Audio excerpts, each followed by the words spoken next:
Good evening and welcome to a very special interview show of The Prode. Russia has bombarded Ukraine's second largest city with missiles and drones during the early hours of the New Year's Eve, and the situation in Ukraine due to Russia's aggression is uncomfortable.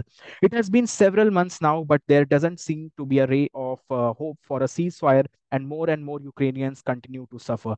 Joining me today to discuss the Ukraine war and its geopolitical implications is the chairman of the New Conservative Party and former Minister of Labor and Social Affairs of Latvia, Mr. Gatis Eglitis. Thank you so much, sir, for your time and a very warm welcome to the show. Thank you for the invitation.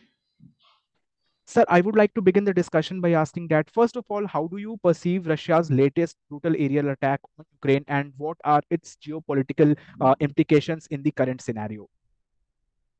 Mm. Well, I think there is only way to describe Russia's actions. There is terrorism, and clearly Russia has done something that has not happened in Europe for 80 years, or basically 80 years. No other country in Europe has invaded other country. So basically, they are terrorists and they are occupiers. And of course, all this bombing, which happens almost every day now, and also in the past, in the last winter, we remember it was very harsh, of course, for Ukrainian people.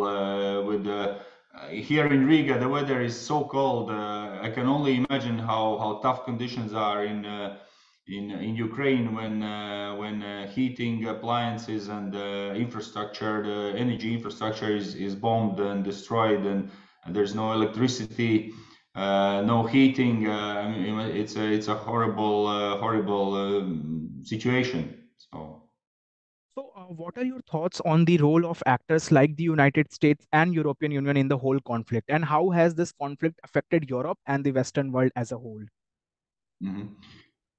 Well, I think considering that this is the first time in 80 years that other country has invaded, of course it caught many by surprise. Also here in Europe, like Germany, they have been sleepwalking for many years. They have been naive about Putin's regime. You know, they thought. He's not so bad. Angela Merkel, the former chancellor, she was in good relations with the Russians. The whole German business industry, they were very cozy with the Russians because they could get cheap gas for a very long time. They could export their Mercedes to BMWs to Russia, to rich Russians. But overall, I must say, I mean, in Europe, Europe should be doing more. Europe should be doing more.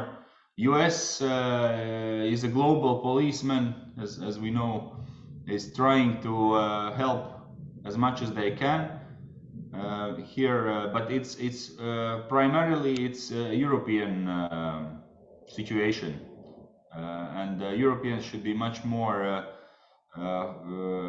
ready to deal with war, deal with the lack of ammunition, help Ukrainian economy to survive, So, and how this, yeah. so how do you see the role of Latvia in the whole situation? Mhm. Well, Latvia has been, together with other Baltic states, Estonia and Lithuania, and I would say Poland, we have been the number one supporters of Ukraine, of course, because we understand the Russian motives. We know what they want to achieve. And of course, 80 years ago, Latvia also was occupied by Russia. And we understand well that if anything goes wrong in Ukraine, they will not stop Russians because that's their mentality. You know, they need territorial gains all the time to divert attention from the Third World War, basically from the poorest Russia is probably one of the poorest countries in the world. If you look at the average how people live there, especially now in this cold, it's super poor, you know. So they need to divert all this attention. They need wars all the time. So we will remain the biggest supporters, I would say, forever Yeah. of So how Ukraine. Yeah. So, coming to the multilateral organization, so how do you see and examine the role of organizations like the United Nations in the whole conflict, and how effective has the UN been in tackling the crisis, and to what extent? Mhm. Well, the United Nations, unfortunately, is a hugely ineffective organization, and I mean, I'm not the first the first to say that. I think it's a common assessment that in these sort of warlike situations, considering who is sitting on the Security Council, there is no solution. Not in terms of Ukraine war, not in terms of Gaza Israel work. So basically, the whole setup is wrong, and it's an ineffective, absolutely ineffective. Coming to the other global powers, so how do you see and analyze the role of other powers, like particularly the People's Republic of China and Republic of India in the whole situation? Do you think that India and China have a role to play in the whole situation, and if yes, then how? Mhm. Well, China is probably more involved supporting Russia than we admit. So we have seen the latest trade figures between China and Russia, and we see there's like 8, 9, 10 times more exports of, for instance, transport vehicles, all kinds of machinery, which is going from China to Russia, and which is helping the war effort essentially. And I'm quite sure there's also a lot of help from some countries in smuggling Russian oil and gas products also, so the Russians get the dollars needed to buy equipment for their war effort. So and unfortunately I see that China is more involved than many think, and they don't want the Russians to collapse because for them Russia is a source of very cheap inputs for their economy, which is a global export behemoth. You know, Chinese economy is super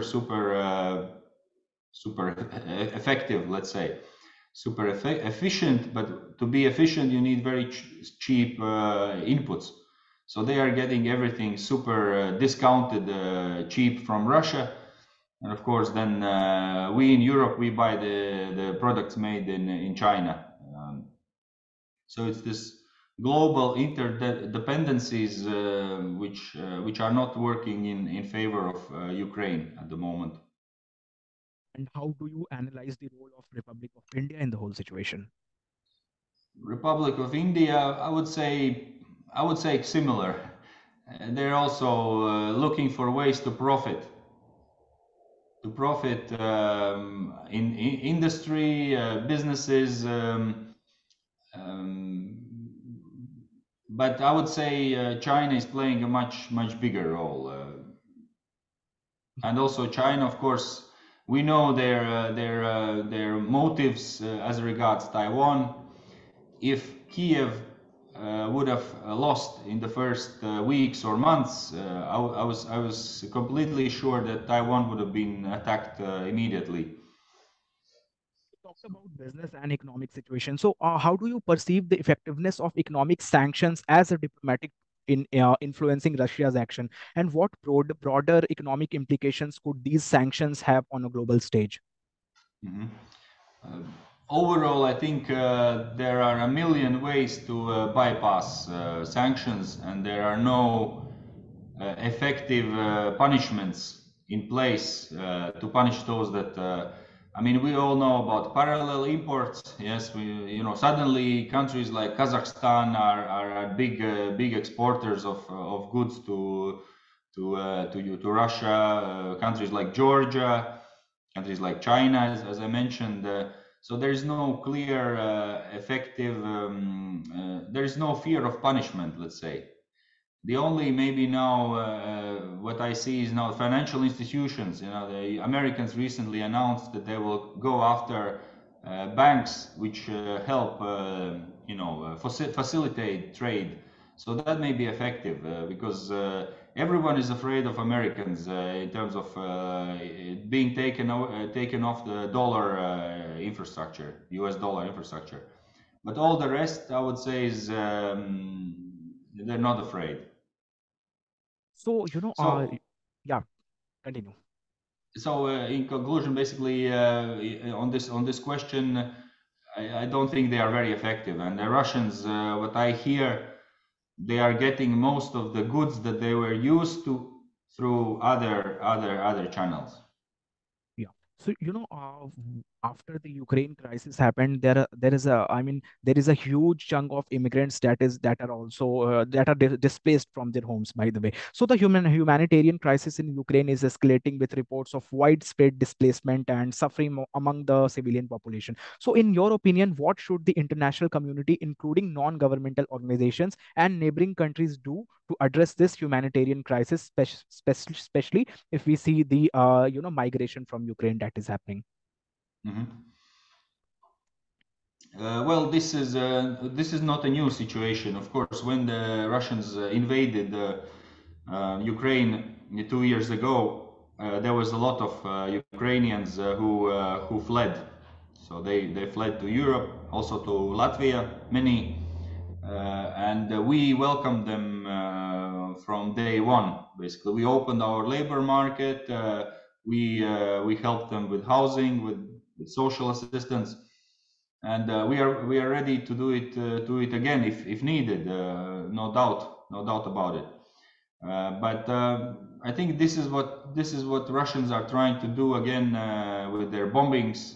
They want to make people flee their homes and maybe overburden again some European countries so that people are start grumbling again. I don't know, people in Austria or in Germany or in other countries, so that they put pressure on their governments, and then maybe the governments are more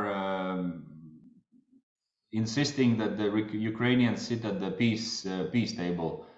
Although peace negotiations cannot start unless Russians leave the occupied territories. So it's you know. So I would like to conclude the discussion by asking that what is the way forward for Ukraine, because ceasefire doesn't seems to work well. So, and I'm there's hardly any scope of a ceasefire as of now. So what is the way forward for Ukraine in order to tackle this whole crisis? Mhm. Uh, well, we must understand that even if there is a ceasefire, we should not be naive to believe that Russian will honor its commitments. Russians have shown many times that for them there are no pledges, there are no commitments to be adhered. They have their agenda, and they are going after it 100%. So we should not be naive that if there is some stop in hostilities, that this will lead to peace. This is basically the same that happened before World War II in 1938. There were people who believed that if you appease Hitler, that you give him away parts of Czechoslovakia, Sudetenland, that he will stop. This never happened. So this is the same situation. The way forward is, well, Russians, they are invaders, they are occupants. So they should leave the territories that they want for themselves. They should start looking at their own country much more. It's a big mess. Their country is a super huge mess, And the way Several forward, yeah, there are sorry. I'm so sorry. There are several reports that says that Russia is the most corrupt country in the world. Probably. Yes, absolutely. There's no doubt about it. And the most disorganized and many other ways. But the way forward is Ukrainians will never give up. They are defending their country. They are defending their freedom. You know, so they have a purpose to fight, and they will never surrender. And our duty is to help them defeat this evil. And I'm sure the Americans in Congress will support. I'm sure European financial support will be there in a few weeks' time. So it's the Russians who need to step back, or I don't know. Yes. So, thank you so much, sir, for your time. Indeed, it was a pleasure speaking to you on this topic that affect us all. I hope the situation gets better soon. Thanks once again. Thank you very much, and have a blessed year. Thank you so much. Likewise. Thank you, sir.